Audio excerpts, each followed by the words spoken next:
Bebas itu bebas dari kesalahan prosedur menetapkan tersangka, menangkap, menahan, dan menetapkan tersangka. Oke. Gitu kan ya.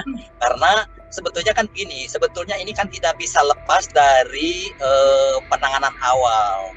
Karena menetapkan DPO sendiri tidak memenuhi standar atau syarat seseorang di DPO kan. Menurut Perkap ya, peraturan Kapolri dan peraturan pelaksanaan yang lainnya, salah satunya ketika sebelum menyatakan DPO itu pertama membuktikan ada keterlibatan, yang kedua sudah dipanggil. 2 kali 3 kali pemanggilan tidak ada baru DPO kan, karena tidak ditemukan orangnya kan begitu ya.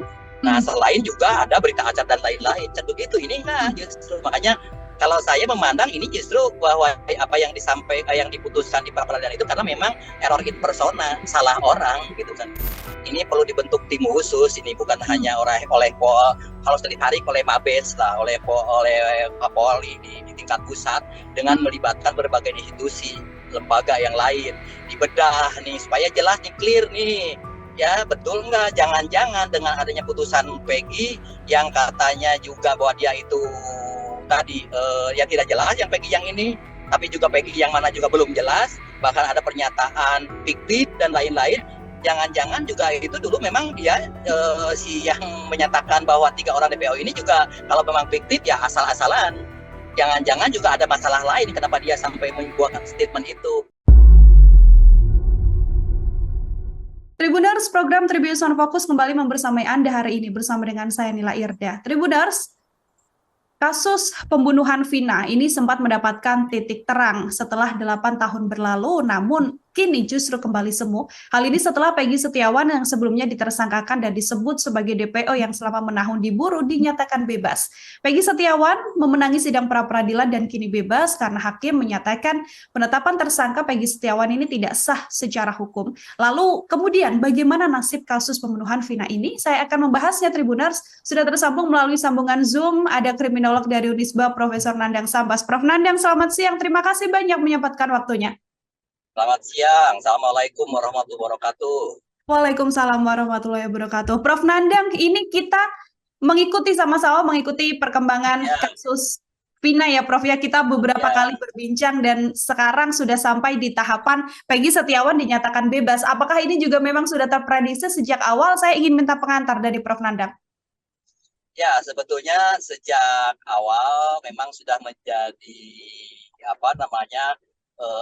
fokus pembahasan para ahli hukum, termasuk para komentator yang bukan orang hukum ya, bahwa dalam kasus penanganan tindak lanjut, karena ini kan lanjut dari 8 tahun yang belakang ya, tindak lanjut penanganan kasus Vina, ada beberapa hal yang memang dipandang masih simpang siur, terutama setelah ditangkap, ditahan, dan ditetapkannya Peggy Setiawan yang diduga sebagai salah satu pelaku utama yang tercantum di dalam putusan pengadilan, di mana putusan pengadilan 8 tahun yang lalu selain memidana yang 8 orang juga dinyatakan ada 3 orang yang DPO, gitu ya. Salah satunya adalah Peggy Setiawan selain Dani dan Andi, katanya begitu. Nah, setelah dilakukan penangkapan dan itu justru menambah lagi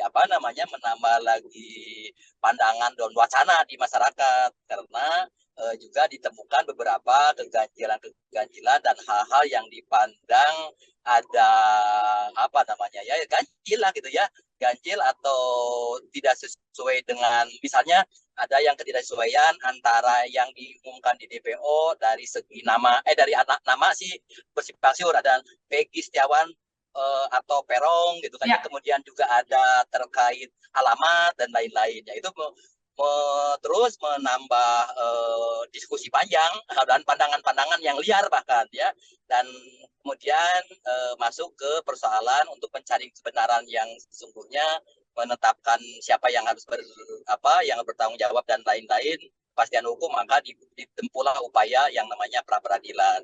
Dan pra-peradilan akhirnya hakim memutuskan berdasarkan bukti dan data fakta yang ada yang muncul di pengadilan, bahwa proses, nah ini harus ditekankan ya, proses penanganan, penangkapan, penahanan dan penetapan tersangka dianggap atau dinilai memang tidak sesuai dengan prosedur hukum acara, sehingga sudah sewajarnya dilepaskan, gitu. Itulah jadi prosesnya yang dipandang dinilai oleh hakim yang tidak sesuai dengan apa yang seharusnya dilakukan menurut KUHAP dan peraturan pelaksanaan di proses penyidikan dan manajemen penyidikan. Barangkali seperti itu.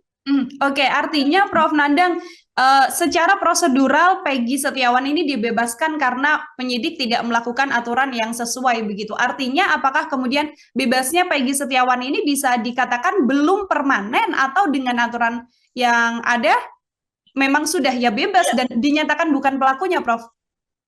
Bukan, bebas itu bebas dari kesalahan prosedur menetapkan tersangka, menangkap, menahan, dan menetapkan tersangka. Oke. Gitu kan ya. Karena sebetulnya kan gini, sebetulnya ini kan tidak bisa lepas dari penanganan awal. Karena menetapkan DPO sendiri tidak memenuhi standar atau syarat seseorang di DPO kan. Ya. Ya, misalnya sebetulnya kan waktu menetapkan DPO itu kan hanya nama, 3 nama. Masih mencari bentuk lah. Siapa sebetulnya nama ini? Atau apa namanya? Ya orangnya yang mana? Kan nggak ada tuh waktu DPO. Gitu kan ya. Masih ini. Dan tidak ada juga keterangan atau bukti yang mendukung keterlibatan dari ketiga orang itu. Terutama Peggy setelah ditangkap ditahan itu, sebetulnya keterlibatan Peggy itu apa? Oke. Dalam arti ada sih keterangan bahwa dia orang yang melakukan pelemparan awal, pemukulan, perkosaan, membonceng dan lain-lain.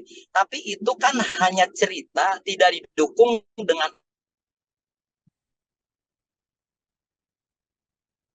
alat bukti dan barang bukti, ya gitu ya. Pertama itu. Yang kedua juga ketika dinyatakan bahwa dia itu terlibat, setelah 8 orang yang dinyatakan terbukti bersalah, apa selanjutnya yang dilakukan oleh penyidik untuk menindaklanjuti Peggy, ya, memburu Peggy.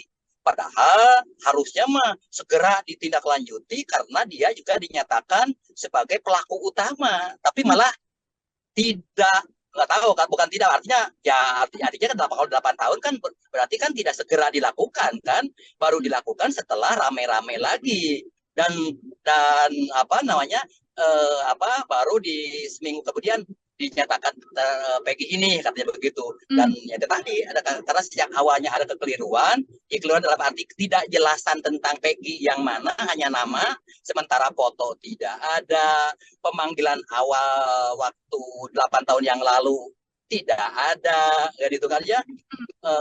Penelusuran ke tempat katanya pernah juga ke tempat, tapi itu hanya datang melihat dan yang menanyakan ke ibunya tidak ada. Tapi kan harusnya mah dicari itu bukti foto misalkan atau apalah, ada barang bukti yang mengkaitkan bahwa betul ada keterlibatan dia. Nggak ada, malah kan hanya nanya saja, tidak paham ini. Padahal menurut Perkap ya, peraturan Kapolri dan peraturan pelaksanaan yang lainnya, salah satunya ketika sebelum menyatakan DPO itu pertama membuktikan ada keterlibatan, yang kedua sudah dipanggil 2 kali 3 kali pemanggilan, tidak ada, baru DPO kan karena tidak ditemukan orangnya kan begitu ya. Nah selain juga ada berita acara dan lain-lain kan begitu. Ini enggak, justru makanya kalau saya memandang ini justru bahwa apa yang yang diputuskan di peradilan itu karena memang error in persona, salah orang gitu kan ya. Oke, karena memang tadi sejak awal tidak ini, masih bias kan gitu kan ya, masih ini Peggy yang mana. Selain Peggy Setiawan kan Prof. Nandang ini kan sudah ada 8 orang yang bahkan sudah dipidanakan, sudah menjadi terpidana begitu ya, sudah mendapatkan vonis. Dengan adanya pembebasan Peggy Setiawan ini, apakah juga penghakiman pada 8 terpidana juga bisa diragukan, Prof? Ya perlu digali dieksaminasi. Saya menyampaikan beberapa ini nampaknya penyidikan awal, pemeriksaan awal termasuk sampai dengan putusan itu nampaknya perlu ada eksaminasi ya, eksaminasi terkait dengan penanganan awal dari mulai penyelidikan dan penyidikan menetapkan tersangka lalu peradilan dan sampai putusan itu perlu di ini. Makanya tadi juga di media yang lain saya sampaikan ini perlu dibentuk tim khusus, ini bukan hanya oleh harus ditarik oleh Mabes lah, oleh Polri di tingkat pusat dengan melibatkan berbagai institusi lembaga yang lain, dibedah nih supaya jelas nih, clear nih. Ya betul nggak? Jangan-jangan dengan adanya putusan Peggy yang katanya juga bahwa dia itu tadi yang tidak jelas, yang Peggy yang ini, tapi juga Peggy yang mana juga belum jelas, bahkan ada pernyataan fiktif dan lain-lain. Jangan-jangan juga itu dulu memang dia si yang menyatakan bahwa 3 orang DPO ini juga kalau memang fiktif ya asal-asalan. Jangan-jangan juga ada masalah lain kenapa dia sampai membuat statement itu. Mungkin nanti bisa sedikit agak terang apakah memang sudah prosedural dulu ketika penyidikan, gitu kan ya. Jangan-jangan juga mungkin ada unprosedural. Oke. Salah satu ada indikasi unprosedural itu ada pencabutan keterangan dan lain-lain lah gitu kan ya. Nah ini mungkin barangkali perlu diindikan kalau memang ingin betul-betul clear sehingga nanti betul nggak DPO 3 atau jangan-jangan tidak ada yang DPO. Jangan-jangan juga hanya betul misalkan yang 8 orang itu, atau jangan-jangan yang 8 orang juga itu betul 8-8-nya, atau juga ada misalkan gitu ya, sehingga menetapkan itu. Nah itu ya. Bisa tidak Prof Nandang, kemudian 8 terpidana ini masih punya upaya untuk lewat bekal Peggy Setiawan bebas ini mengajukan langkah hukum lanjutan untuk kemudian mengoreksi putusan hakim? Ya bisa ya bisa juga dijadikan sebagai salah satu pintu masuk gitu kan ya, pintu masuk untuk membuka kembali tadi pemeriksaan penyidikan awal. Ya sehingga ini harus bisa dijadikan kalau nanti sudah ada bukti-bukti yang cukup bisa dijadikan sebagai novum atau temuan baru bahwa dulu itu ternyata ada beberapa kejanggalan-kejanggalan. Sehingga kejanggalan-kejanggalan ini akan mempengaruhi kepada penuntutan dan putusan hakim sehingga dipandang jangan-jangan juga ada temuan, ada bukti lain yang mengatakan bahwa dulu itu ada kekeliruan hakim ketika memutuskan. Bisa juga dijadikan bahan untuk novum, dijadikan novum bahan untuk PK, peninjauan kembali ya atas vonis dari 8 orang ya gitu. Masih ada upaya artinya melalui peninjauan kembali ya Prof Nandang ya untuk 8 terpidana yang sudah divonis oleh hakim. Lalu setelah Peggy Setiawan dibebaskan, tanda tanya lain yang juga kemudian dipertanyakan bagaimana ke depan nasib kasus Vina ini Prof Nandang. Kalau dari analisa Prof Nandang bagaimana kemudian nasib kasus Vina? Nampaknya mah sulit ya karena memang kalau informasi di bukti pembuktian mencari yang sesungguhnya ya mungkin bisa. Kalau memang ada bukti-bukti lain ya bisa jadi bongkar sehingga memang betul-betul clear bahwa apakah betul yang 8 ini pelaku utama atau mungkin jangan-jangan juga ada yang lain. Bisa jadi seperti itu ya. Jadi kembali harus kembali ke penyelidikan awal bukti-bukti yang ditemukan ketika 8 tahun yang lalu dibuka, dibedah, lalu dikaji lebih lanjut. Penyidik-penyidik yang dulu juga masih ada karena kalau saya yang pernah juga saya sampaikan Polda itu yang sekarang itu kan sebetulnya menangani perkara yang sudah runyam yang sudah tidak jelas sejak awal gitu kan ya. Oleh karena itu ya harus mundur ke belakang sejak awal sebetulnya bagaimana nih. Jangan sampai juga Polda ini jadi kata melehan kata orang Bandungnya menjadi menangani perkara yang sebetulnya sejak awal sudah ada kerumitan-kerumitan, ada yang belum clear kan begitu. Jadi dengan dibuka lagi dalam arti dieksaminasi tadi ya, dikaji kembali, mudah-mudahan nanti akan bisa ketahuan tentang duduk persoalan yang sebenarnya apakah betul ini ada kasus-kasus karena tadi geng atau ada kasus yang lain di balik itu karena isunya memang ada beberapa kaitan juga termasuk orang-orang karena kalau saya pernah memperoleh informasi itu tadi media atau dari yang lain bahwa itu kan yang tadi yang berulang-ulang juga sampaikan bahwa awalnya kan diduga ada kecelakaan dari kecelakaan itu ternyata ada ketidakyakinan bahwa ini adalah kecelakaan. Lalu penyidik dan salah orang tuanya korban mencari informasi, kan begitu kan ya, ditemukanlah informasi, dapatlah informasi bahwa betul telah terjadi suatu peristiwa, ada apa namanya perkelahian atau apalah gitu kan ya, dan menunjuklah beberapa orang yang diduga sebagai pelakunya. Bahkan ada yang mengatakan salah satu saksi yang itu juga ternyata tidak dihadirkan di pengadilan langsung menunjuk orang langsung, nama langsung ini, padahal katanya dari jarak sekian kondisi dan lain-lain. Akhirnya sekian orang lah ditangkap, lalu disidik, lalu ditersangkakan. Dan dalam proses ini pun ternyata juga ada informasi, ternyata juga ada tindakan-tindakan unprocedural yang diakui oleh mereka, dan juga ada bukti-bukti yang dipegang, yang sekarang akan dijadikan bahan juga oleh para penasihat hukum dari 8 orang ini, kan begitu kan ya. Nah, karena ada masalah itu, akhirnya kan dari Polsek ke Polres diambil alih penanganannya. Nah, tapi juga diduga ada hal-hal yang juga kurang ini, akhirnya ditariklah ke Polda. Nah, gitu kan ya. Nah, jadi itu sudah dengan beberapa penanganan seperti ini kan ternyata dinilai ada satu keganjilan. Nah, sampailah ke Polda. Di Polda sendiri mungkin dulu juga nampaknya tidak begitu diungkap dengan yang sebenarnya, atau didukung dengan fakta-fakta dan sesuai dengan apa yang diharuskan, apa yang diinikan oleh UHAP dan peraturan pelaksanaan juklak dan juknisnya penyidikan. Nah, gitu. Tapi ternyata ya terlepas dari apakah itu ada dan lain, tapi secara hukum ternyata juga diterima oleh jaksa P21, oleh jaksa, digelar di pengadilan dan diakui, dikuatkan juga oleh hakim, ya, bahwa hakim yakin seyakin-yakinnya dengan alat bukti yang ada dialah pelakunya, kan begitu. Walaupun juga kita mendengar dari beberapa informasi bahwa pada proses pemeriksaan di pengadilan pun dan tadi juga ada beberapa hal yang menurut salah seorang pengacara yang mendampingi di persidangan, ada hal-hal yang kurang diperhatikan oleh hakim. Misalnya tadi ada saksi kunci yang ternyata tidak dihadirkan, mengajukan bukti saksi-saksi yang meringankan ternyata juga tidak mendapat perhatian atau apa yang lainnya lah gitu.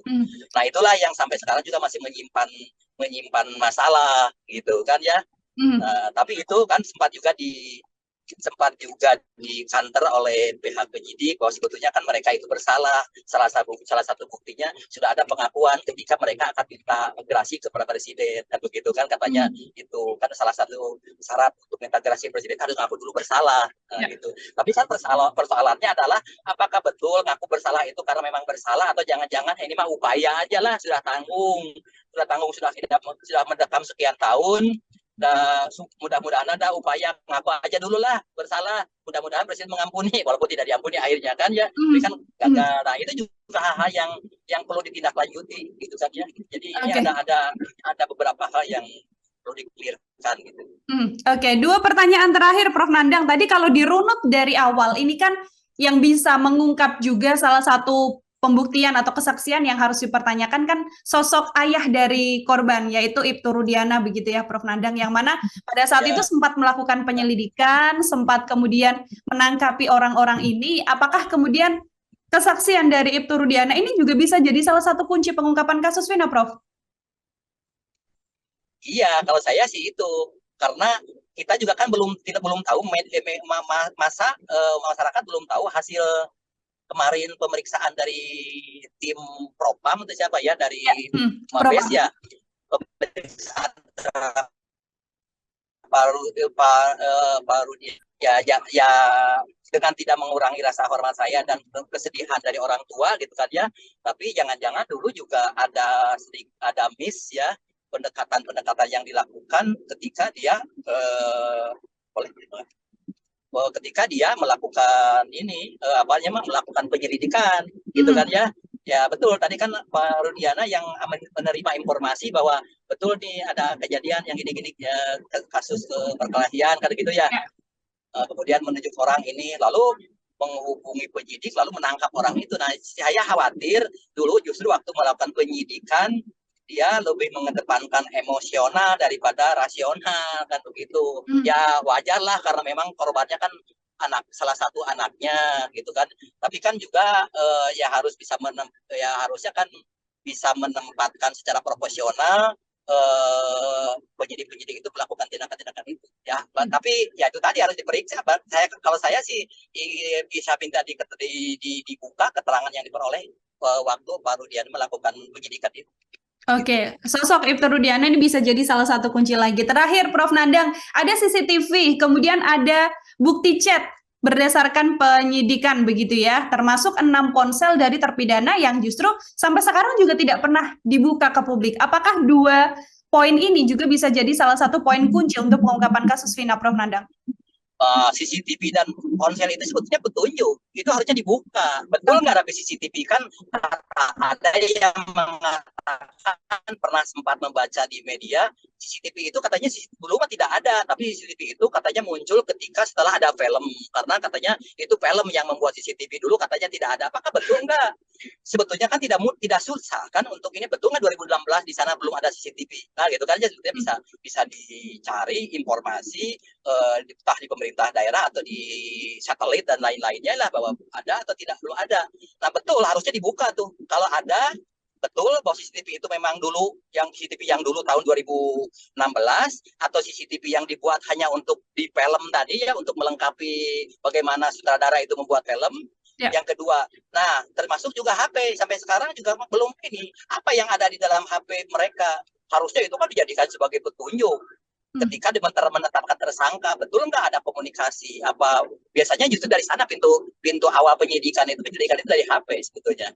Bahwa betul ada keterlibatan tadi, sama dengan yang tadi saya katakan ketika menyatakan bahwa si Peggy itu terlibat, bahkan dikatakan sebagai otaknya, di mana letak keterlibatan dia, kapan, di mana, apa, dan bukti-bukti apa yang bisa menguatkan. Kan tidak bisa hanya alibi ada keterlibatan, apalagi ya tadi, apalagi dia katanya otaknya. Kalau otaknya apa yang menguatkan? Kan kalau hukum pembuktian yang bisa dijadikan sebagai dasar kepastiannya kan begitu. Jadi betul juga kalau memang ada, coba penyidik yang, makanya tadi cobalah digali di penyidik yang lama, ada nggak HP dulu dikemanakan ya, walaupun mungkin jangan-jangan sudah tidak ada, tapi kan barangkali di operator tahun sekian nama ini bisa di tracing barangkali kan tentang data itu. Nampaknya itu maka jejak digital tidak akan hilang. Kalau tidak salah sih informasi dari beberapa rekan di orang-orang Kominfo katanya kan bisa sekali saja kan bisa dilihat. Oke, baik, Prof. Nandang. Artinya ada Ibtu Rudiana, penyidik yang sejak awal mengusut kasus, kemudian CCTV sampai HP ya, Prof ya, yang kemudian bisa jadi penguat untuk pengungkapan kasus Vina ini. Bisa dijadikan sebagai bahan masukan untuk mengkaji sejauh mana tentang penanganan perkara itu sejak awal. Oke, siap. Prof. Nandang, terima kasih banyak untuk kesempatannya berdiskusi bersama dengan saya dalam Tribun Sound Focus. Selamat melanjutkan perjalanan, hati-hati di jalan, Prof. Nandang. Selamat siang. Baik, sama-sama. Terima kasih. Selamat siang. Assalamualaikum warahmatullahi wabarakatuh. Waalaikumsalam warahmatullahi wabarakatuh. Oke, Tribuners, itu tadi obrolan saya bersama dengan kriminolog dari Unisba, Profesor Nandang Sambas. Nantikan obrolan saya dalam program Tribun Sound Focus selanjutnya bersama dengan narasumber-narasumber lain dan juga bahasan-bahasan lainnya. Sembari kita juga sama-sama mengawal kasus pembunuhan Vina agar terungkap secara jelas siapa pelaku dan dalang sebenarnya yang sampai saat ini masih belum berhasil ditangkap oleh pihak kepolisian. Saya Nila Irdia pamit undur diri. Terima kasih dan sampai jumpa. Download Tribun X sekarang. Menghadirkan lokal menjadi Indonesia.